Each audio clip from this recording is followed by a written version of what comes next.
So we're today talking about Unit 1, motion in one dimension.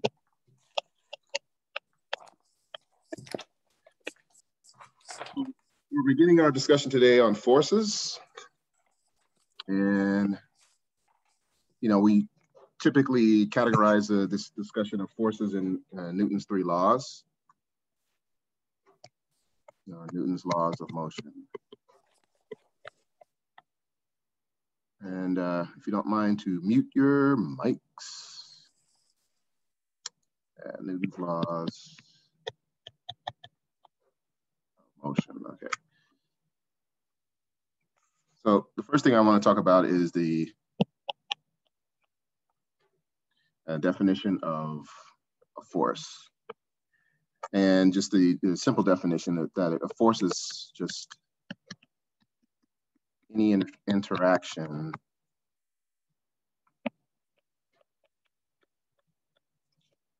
between two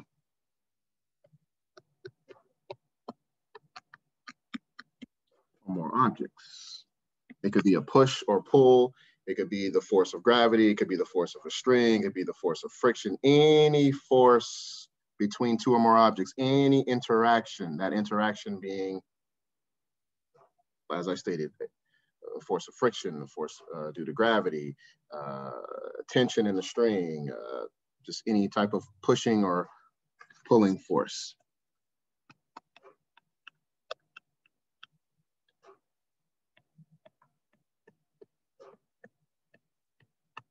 Involves a push or a pull. Now, forces are generally thought of to be the causes of the motion that we've been studying. So we've been studying changes in displacement per time, which we know as velocity. We've been talking about changes in velocity per time, which we know as acceleration. But force is going to be the cause of an object to change its displacement, to change its velocity, to produce an acceleration. So that's what force is all about. That's what we're going to be getting into starting today. Let's see. So that's the first thing I want to talk about. And then there are types of forces that we call one type of force is a contact force.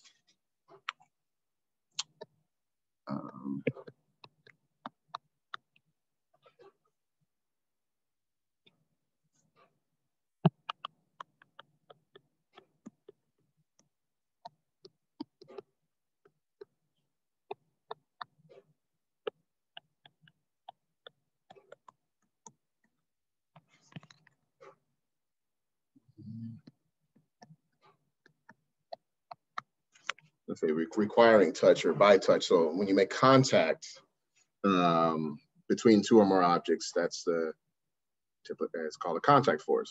So if you have a string attached to a box, that's making contact with that box, and then you're applying a force.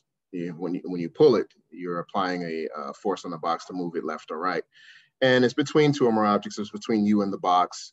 And so the contact force would be the pull of the string. So any force that requires touch. And then we have a field force.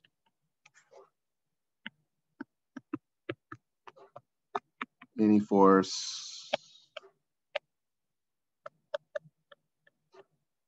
between two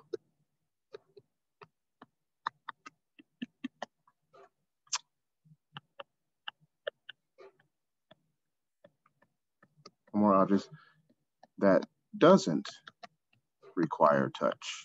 Like the force of gravity. We drop an object in space, it falls to the ground. Gravity doesn't touch the object, but it's acting on it through a field, the gravitational field. And we'll figure out and we'll know in time that the strength, the gravitational field strength of the Earth is 9.81 meters per second squared, but it acts without touching objects. So that's what's known as a field force.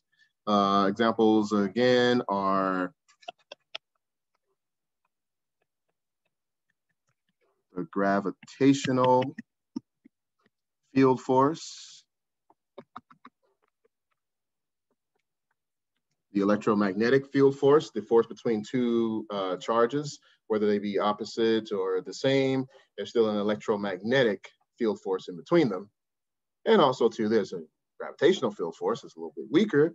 And the reason why there's still a gravitational field force between those two charges is because those charges have mass. And so that brings me back to my first point here, that the gravitational field force is applicable to objects with mass only, right? So everything in the universe,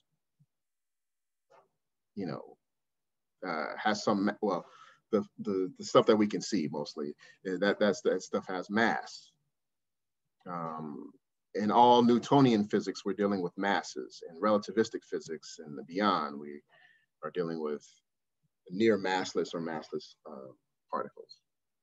But yes, the gravitational field force deals with objects with mass. And so the next field force, electromagnetic, I'll just ditto that, electromagnetic field force. And on a nuclear level, or in the nucleus, there's a strong nuclear force. And then there's the weak nuclear force.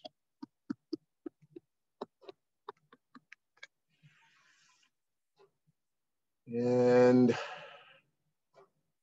in some ways, you can think of them as very powerful electromagnetic / gravitational forces on a very small quantum level, or those examples of gravitational electromagnetic field forces at the nucleus, which is very small distances, very small particles, like your proton and your neutron. So the strong nuclear force is responsible for keeping the nucleus together, and the weak nuclear force is involved in radiation. When the atom is too unstable and it has to radiate to a particle in order to stabilize, we're dealing with the weak nuclear force. So those are your typical contact forces. We're going to be concentrating in the gravitational field force for most of our physics. And then next semester, we'll be getting into the electromagnetic field forces, which is the force between two charges, proton, electron, two protons, two electrons, and that sort of thing. Okay, so now I want to get back to some more contact forces. So there's two types of forces. The first subdivision, contact and field, and then there's, you know, a subset of the contact forces. So if I may, let me do this. So we have forces, and then we have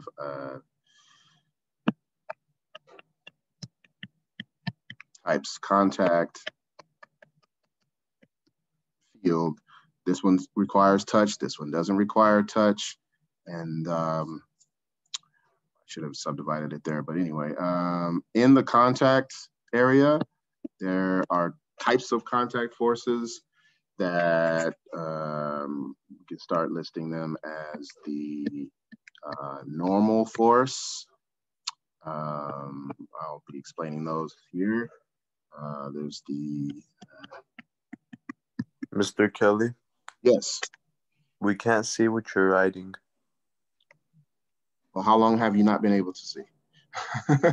Just now. Oh, wow. Okay.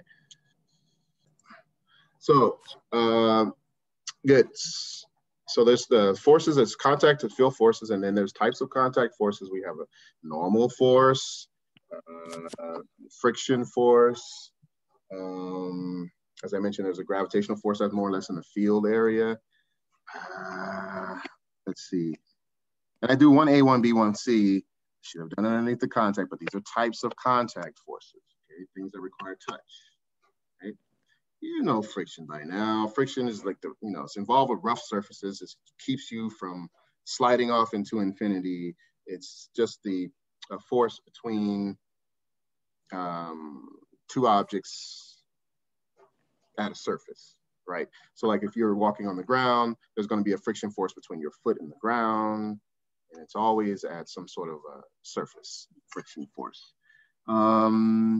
There's tension force. There's all different types. I mean, I could list these forever, but I just wanted to give you some types of contact forces. And mute your mic, please. And we just went over the field forces. There's 4 field forces that we listed above. And contact forces. Here's some types of contact forces. Let's talk about the normal force, because that's, you know, what is that, normal versus abnormal? In mathematics, there's a particular word that means perpendicular, and the word is normal or orthonormal. And it basically means the same thing. Normal force is a force that's perpendicular to a surface. So let's say you have a book on a table. Let's say we have a table here, and the book, we're going to represent it by a dot. Okay, and this is going to be an allusion or a precursor into what we're going to be talking about with free body diagrams. So we'll get to that in a moment.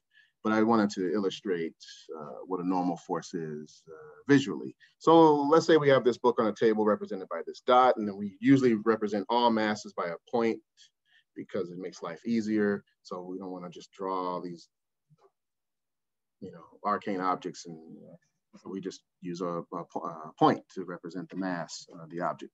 Okay, so the normal force is going to be, this is the surface here. So the normal force is going to be perpendicular to that surface, perpendicular up from the surface. Okay, so the surface is here. So the normal force will be pointed upward. And of course, it forms a 90-degree angle. So this will be a normal force. And we denote forces, we try to, you know, make life as simple as possible. And so instead of writing out the word normal, we can say the normal force is represented by this symbol, which is F sub n, or normal force. Any questions on that?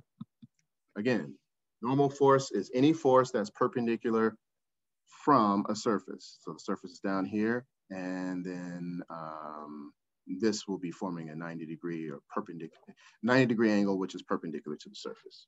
So that's our normal force.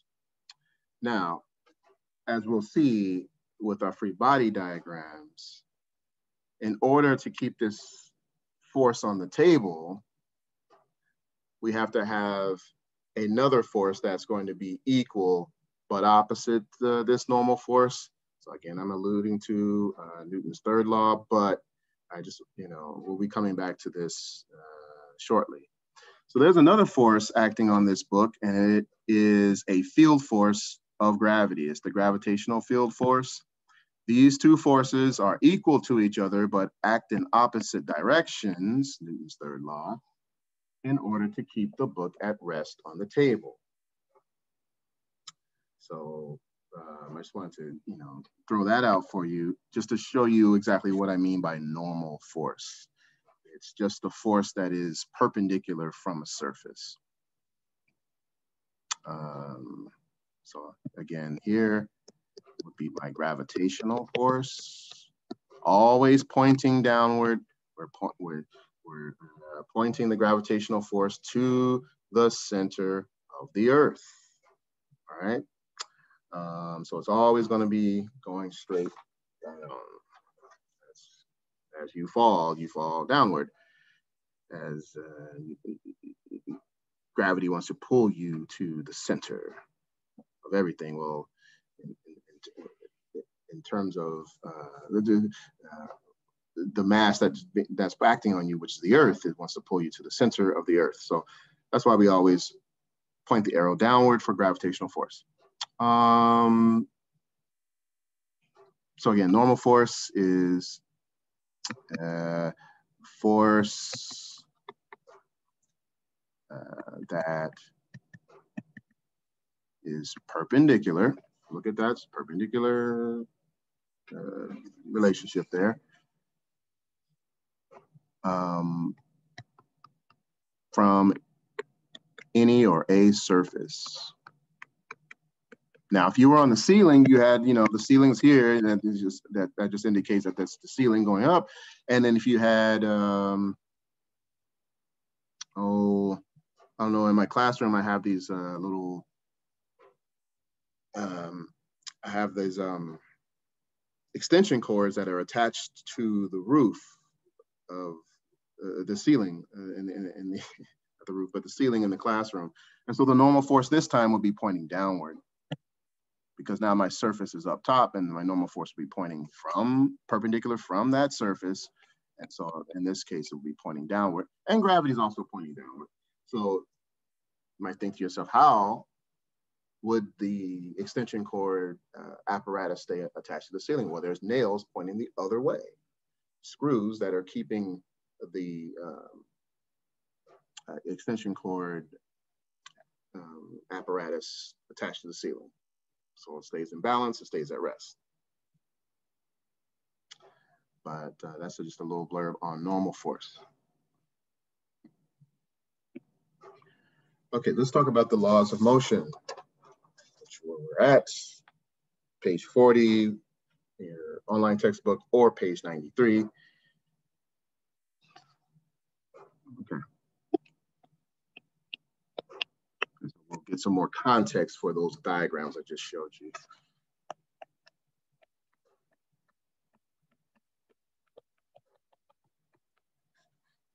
Okay, so there's 3 laws of motion. The first law, in verbal form, let's see.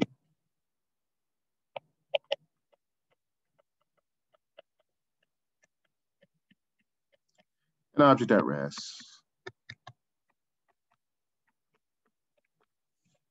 stays at rest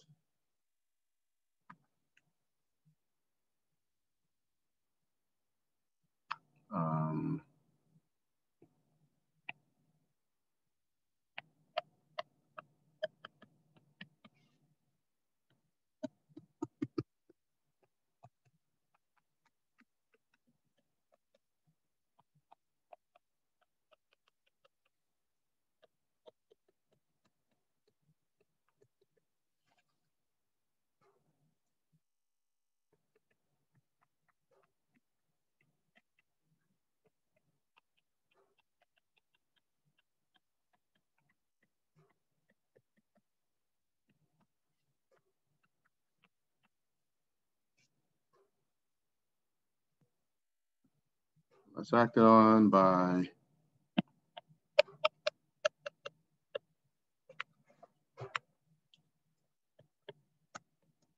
little long, a little wordy, but we're going to summarize things as we normally do in equation form and graphical form, etc.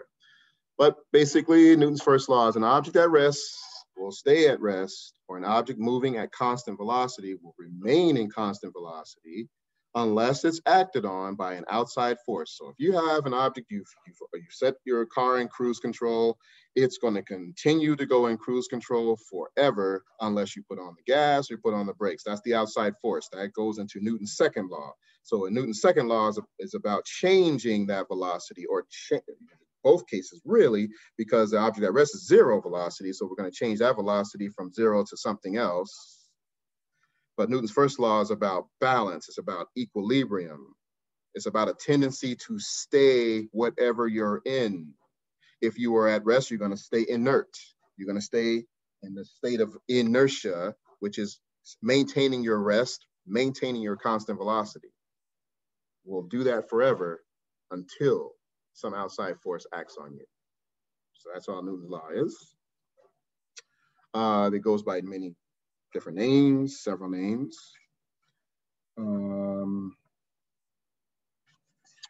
One way to talk about Newton's first law is that it is the law of equilibrium, or balance.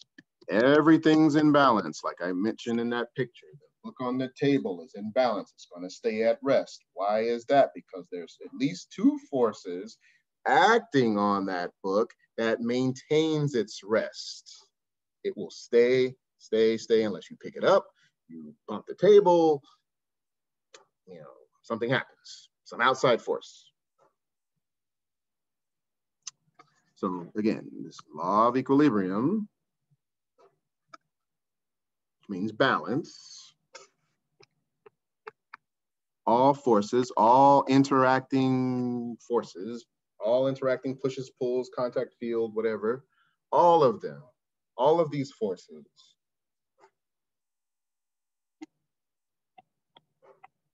on the object will result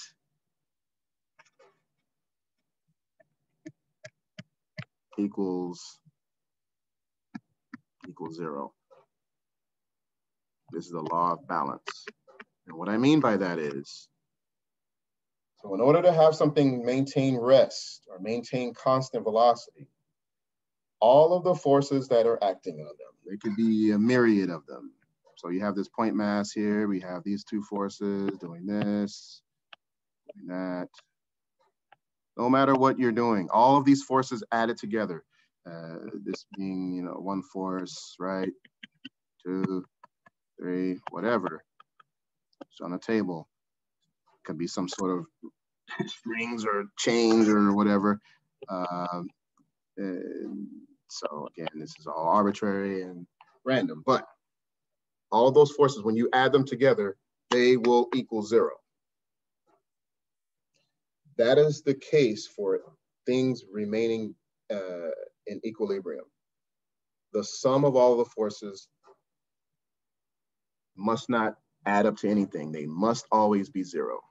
So if you were to express this algebraically, in equation form, we would say the net force, net means total.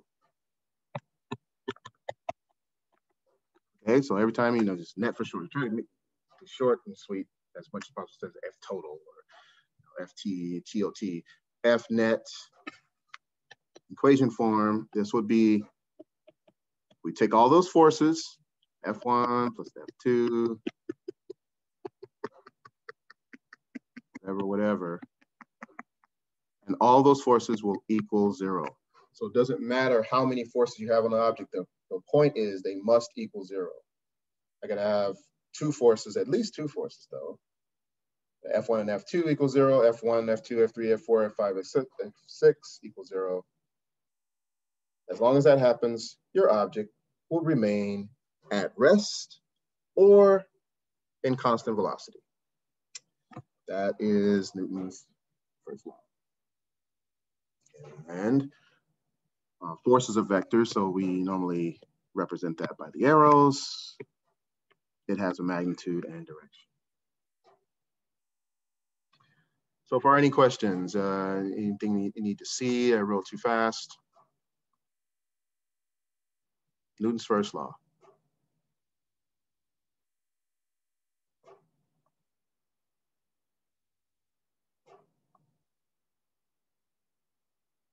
Object at rest will stay at rest or will stay in constant motion unless something on the outside disturbs it.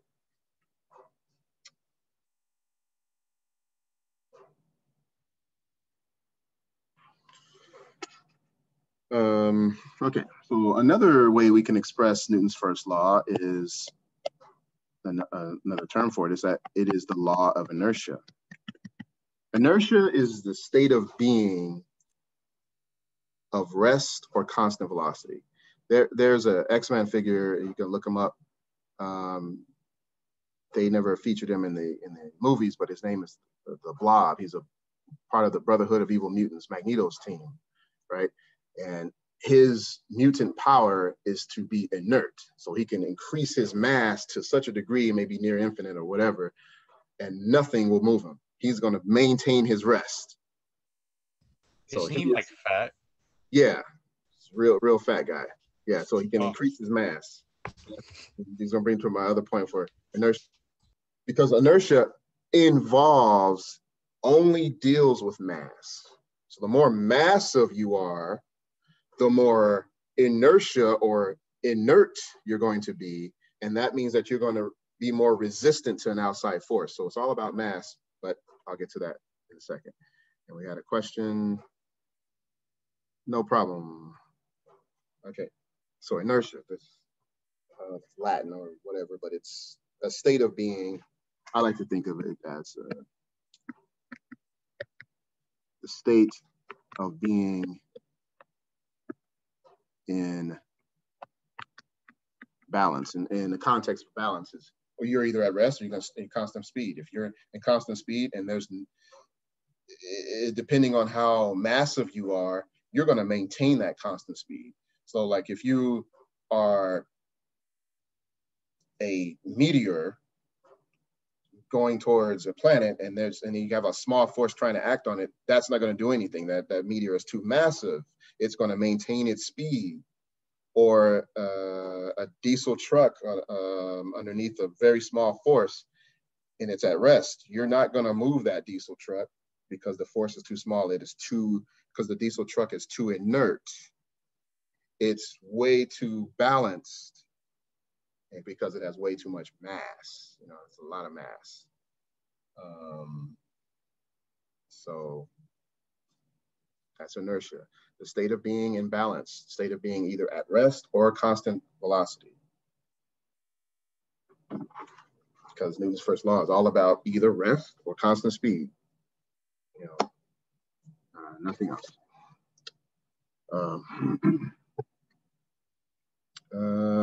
So that's me, state of being in balance. But you know, another way that inertia is, and you know, you see this here in your section, that inertia is the tendency to resist an outside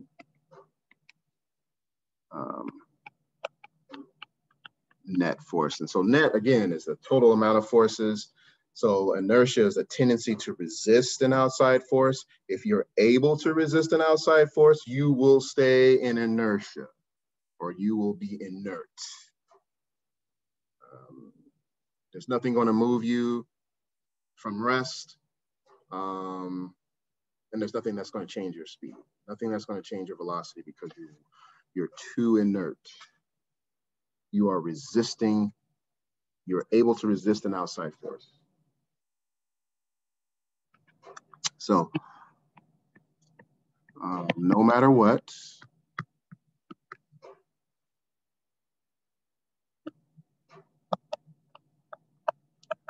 in this case, no matter what, the object will never move or change speed unless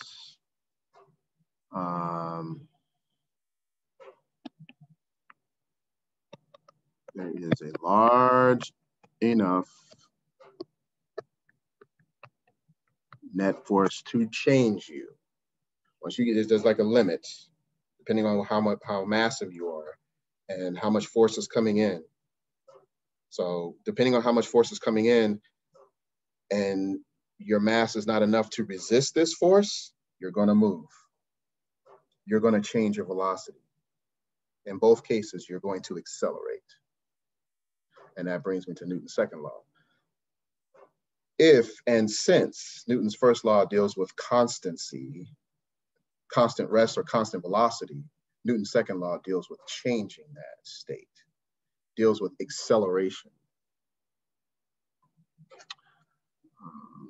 So again, unless there's not a large enough unless there's a large enough net force to move you or change your velocity. So if we were then, this is the conceptual framework of Newton's first law, and a particular equation, although it's just a concept really in and of itself. So the equation, so to speak, of Newton's first law would be the net force is equal to 0. There's nothing that's going to move you. If this is the case, I'm either at rest or constant velocity.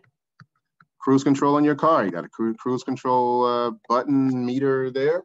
You put that guy on, you're cruising along. Like that means that the force of your engine, if you will, and any backward force, like force of friction, they're equal to each other. They're equal and opposite.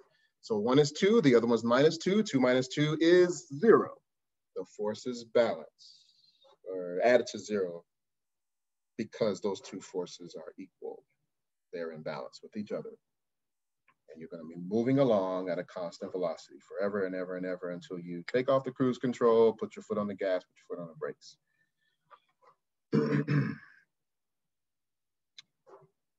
So let's take a look at Newton's laws in terms of graphs, or Newton's first law here. So again, if we were to take a look at the state of rest. Okay, we have a question. Yeah, okay, no problem. Okay, so let's go back to describing an object at rest graphically. So we have your position, right?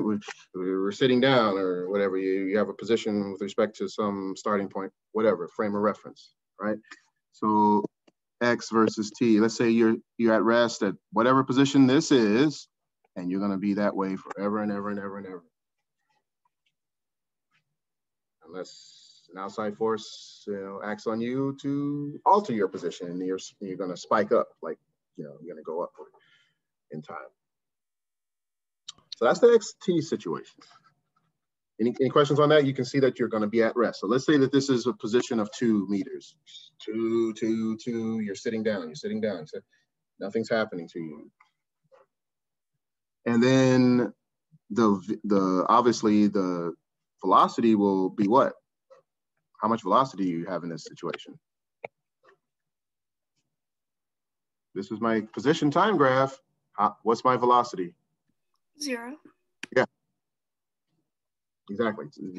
0. You're at rest. So you can either draw an arrow here, do that, or just say 0, whatever. You're not moving.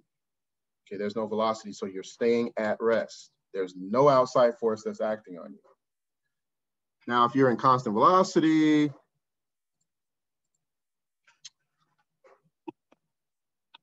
I don't know why I started the Eric Andre show right there. I think the cadence of my voice reminded me of this time to deliver a pizza ball. No, never mind. You have to watch the Eric Andre show. I get it. Yeah, you know. Mr. Kelly? Big kid sometimes. Yeah.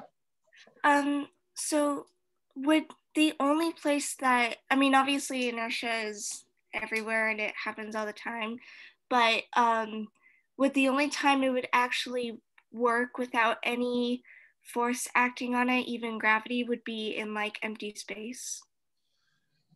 Yeah, to a certain degree, there's still going to be gravity in empty space. There's going to be some, yeah, but you can approximate it to be that situation in empty space. Yeah. Okay. But realistically, there's going to be gravitational fields everywhere, so you're not ever going to get away from gravity. Yeah. Okay. Yeah. Okay. So here's the XT graph for constant velocity. Your position is changing through time, and then the VT graph will look like a straight line. We've seen this before. That's your object's in constant velocity, so the velocity is going to be the same value. Let's say this is 5, and it could be any number. That velocity will never change in all time. So that's just a graphical depiction of Newton's first law. If we were to do this in terms of a motion diagram, and I got to get back to that inertia here soon here. So motion diagram, we did this in terms of position. So like say for instance, if you're at rest, well, actually, there's no motion happening. So, so a motion diagram for constant velocity is that your position is going to change the same every second. We've seen that before. Let's say we go 1 meter per second, and these are just 1, 2, 3, 4, right? If we were doing these in terms of position. So the motion diagram would look like this. It'd just be the equal distances every second. We know that this is going to be linear. This is corresponding to this. So this is every second, first second, second, 3, 4, and so on. Your velocity is constant because your position is changing the same value every second, 1 meter per second. Okay. So this would be a motion diagram for constant velocity. Obviously, for at rest, it's irrelevant. You're not moving anywhere. And then before I get to my next bit with free body diagrams, I want to go back to inertia. And that was a great question, Sophia. What I was going to say in the explanation of inertia is that inertia is, it totally depends on mass. So I developed a mnemonic years ago just to kind of, summarize what this guy is all about. So you could do it in any order. So the more inertia you have means you have more mass, which means more resistance to a force. So the more inertia, the object with a higher value of inertia means that object has more mass than anything else, and therefore its resistance is on a higher level. So if we were to even graph inertia versus mass, it's going to go up linearly, and then it's going to be a constant, I guess a constant resistance. We don't have to graph it, but this, I want to drive this home what inertia is all about. So it totally depends on mass. The more mass, the more inertia, which means the more resistance to a force. And then obviously, conversely, the less inertia means less mass, less resistance. You have a 2 Newton force. And forces are measured in newtons. After Isaac Newton, so you have a 2 Newton force and you have a 2,000 kilogram mass. Well, obviously that force is not going to do much in terms of accelerating it, changing its position very much, which we will see in a few moments. Well, at least definitely by Friday, the second law. We're going to deal with the Newton's second law. But anyway, are you guys getting this so far? Are you tracking? See? Yes. Okay, good. So it's really not too crazy.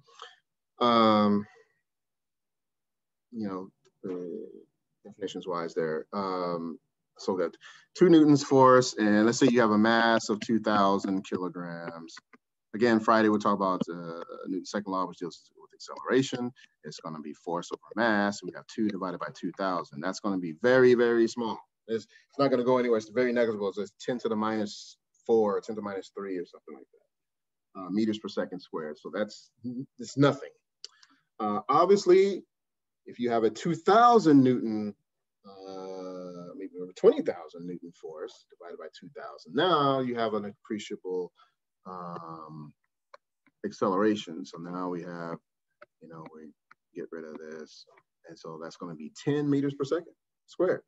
So yeah, so that's definitely reasonable. It's a large amount of acceleration. So this object, this 2-ton truck, is going to be able to move underneath 20,000 newtons as opposed to 2 newtons. So 2 newtons, you have more of this. 20,000, you have less, because now you have enough force to change the object's state of rest. And you're able to move it, you're able to accelerate it. So Newton's first law is all about staying home, staying at rest. Now, get to something called the free body diagram.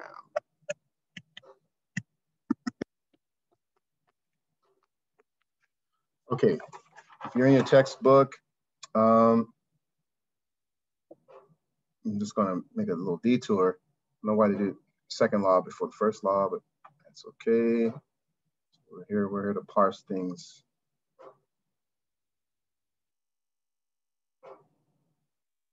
Parse things out. Now, if you're on page 86 or 87, I think it'd be page 86, talks about free body diagrams.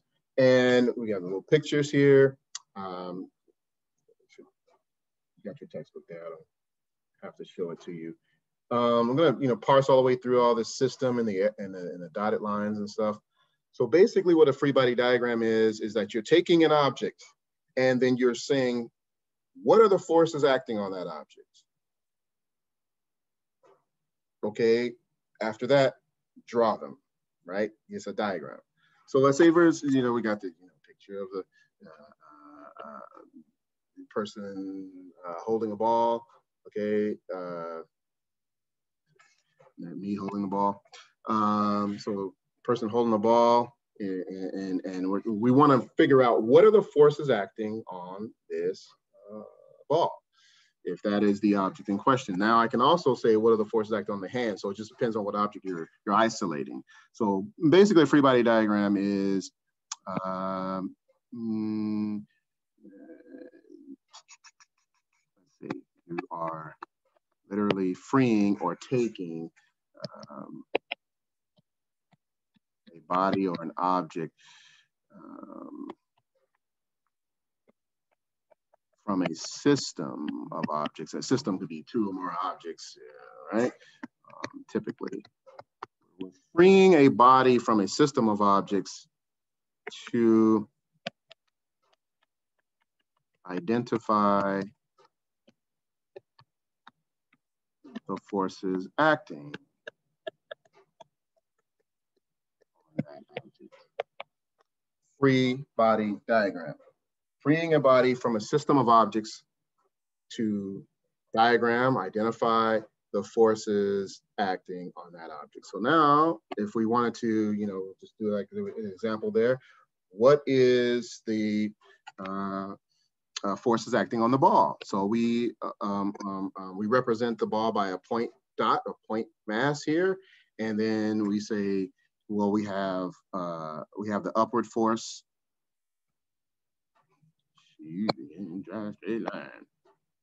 Okay, so we have the force of hand on ball.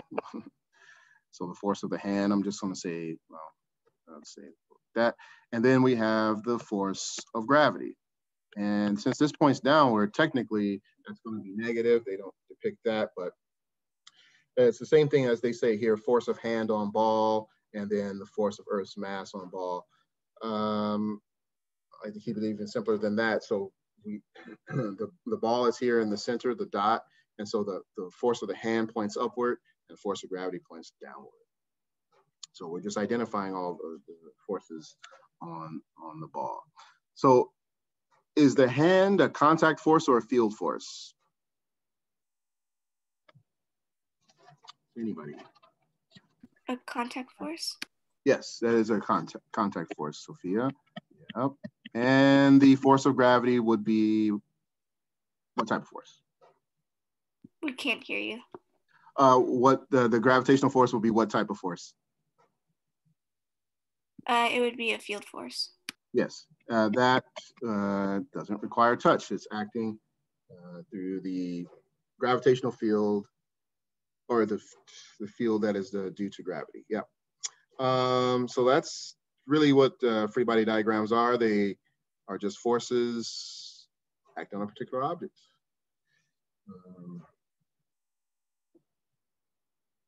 And so again, I go back to my example with the book on table. Now we have some context here.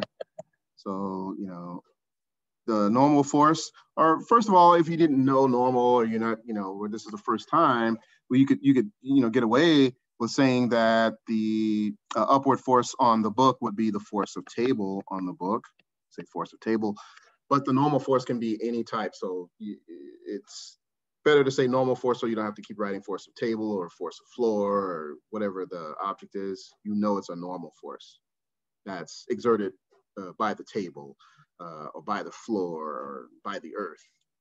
So this is a normal force.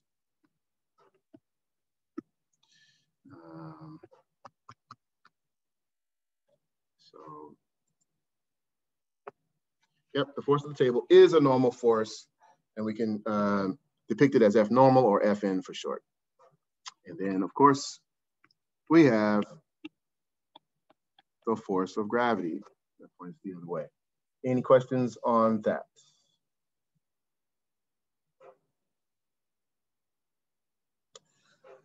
So just to go over some of the things they say in the textbook, I just like to summarize things, keep right to the point. They say a free body diagram is a physical representation that shows the forces acting on a system. Here we go, right? And the system, they typically talk about a system as one or more objects. I like to think of a system as two or more objects because you are usually talking about an interaction of objects, but that's trivial. Follow these guidelines when drawing a free body diagram. The free body diagram is drawn separately from a sketch of the problem situation. Apply the particle and represent the object with a dot, which we did. Represent each force with an arrow that points in the direction the force is applied. There you go. Always draw the force vectors pointing away from the particle, even when the forces are pushed. So that's typical. That's typical. It's cleaner this way instead of any other way. Make the length of each arrow proportional to the size of the force. So we're making these force arrows equal to each other, but in opposite directions. So that's an allusion to Newton's third law. For every action, there is an equal and opposite reaction. And it doesn't matter what force you call the action or reaction. Just, it's going to be one is an action, one is a reaction. So yeah, that's what we did there. So what do we got? Make the length of each arrow proportional to the size of the force. Often you would draw these diagrams before you know the magnitudes of all the forces. In such cases, make your best estimate. So we're just doing a rough sketch. Label each force. We did. Use the symbol F with the subscript label to identify both the agent and the object on which the force is exerted. This word agent, it's basically the thing that's causing the force. But after time, when we get the basic terminology down pat, we don't have to use terms like agent and system. Delineating things like that is trivial. Choose a direction to be positive and indicate this on the diagram. So we have indirectly done that. So we have a negative force acting in the negative or downward direction. And then didn't say positive here, but we know upward is positive. So that's our free body diagram. Simple as that. There's another one. Let's see, if you're a car on the road, so you're going forward and your constant velocity, the forces must equal each other. So we have, let's say the force of the engine going this way, and let's say force of friction, whatever other force there would be. Say F sub F for force of friction. So didn't draw them equally, but they are equal in order to maintain constant velocity. Remember, the equation so-called for Newton's first law is 0. So if this is equal to 2 newtons, this better be negative 2, right? So 2 newtons, 2, 0, net force, constant velocity. Okay, this guy's at rest, so he's got to be 2. This has got to be negative 2. So 2 to maintain rest, right? So it's all about balance. It's all about the number of forces, however many they are, equaling 0 to keep the object at rest or to keep it at constant velocity. So let me now stop here. And you guys. Mr. Kelly? Yeah. Can you go down to that last one? Yeah. Okay, so as you're finishing writing that up, I'm going to go on down to the bottom of your textbook. Husky dogs.